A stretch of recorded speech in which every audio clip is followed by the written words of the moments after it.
کہہ کر کے آپ نے ایک اللہ کے لیے عبادت کو ثابت کیا، یہ ایک اللہ کو معبود کے طور پہ آپ نے ثابت کیا، تو یہ نفی اس بات کا مجموعہ ہے۔ اور ان ساری چیزوں کی بنیاد، یہ کلمے کی جو بنیاد ہے سب کتاب و سنت پہ ہے۔ کو الہکم الہ واحد،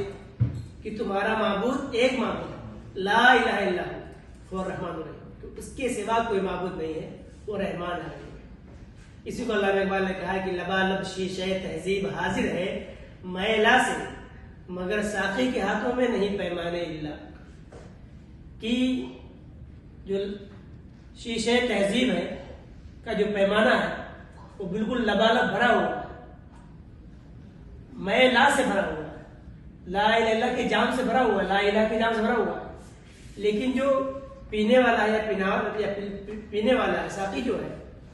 اس کے ہاتھوں میں پیمانے الا نہیں ہے،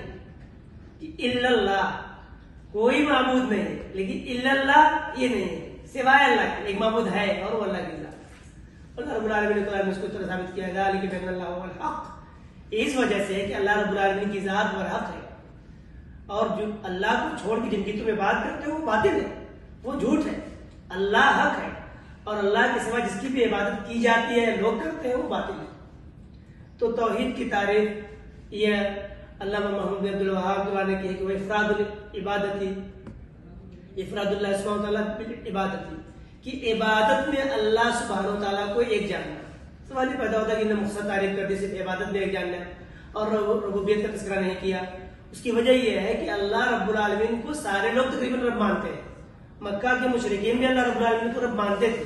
رب بارے میں اختلاف تھا ہی نہیں۔ وَلَئِن سَأَلْتَهُم من خلق السماوات والارض لَيَقُولُنَّ اللَّهُ، بعض جگہ لَيَقُولُنَّ خَلَقَهُنَّ الْعَزِيزُ الْعَلِيمُ، کہ اگر آپ ان سے پوچھیں کہ آسمانوں کو زمین کو کس نے پیدا کیا، وہ کہیں گے اللہ رب العالمین۔ تو اللہ رب العالمین کو خالق، مالک، رازق مکہ کے مشرکین مانتے تھے، تو توحید ربوبیت کا اقرار کرتے تھے۔ توحید الوہیت میں جب عبادت کی بات آتی تھی تو اللہ کی عبادت میں غیروں کو بھی شریک کر لیتے تھے، حتیٰ کہ یہ حج بھی کرتے تھے، اور حج میں ان کا تلبیہ ہوتا تھا لبیک اللہم لبیک لا شریک الا شریک هو لک تملک هو ما ملک، ان کا تلبیہ ہوتا تھا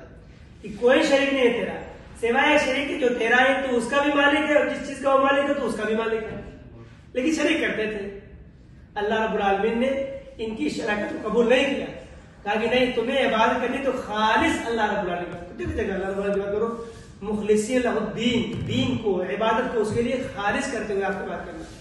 جب عبادت کی بات آئے گی تو عبادت میں کسی اور کو شریک نہیں کرنا، اللہ کی عبادت کرنا ہے، اس کے لیے دین کو، عبادت کو خالص کرتے ہوئے۔ اللہ رب العالمین نے ان کی شراکت کو قبول نہیں کیا، اور جگہ جگہ فرمایا کہ جو تم شرک کرتے ہو فلا یصل الی اللہ، جو تم گوروں کو شریک کرتے ہو تو وہ اللہ رب العالمین کیا نہیں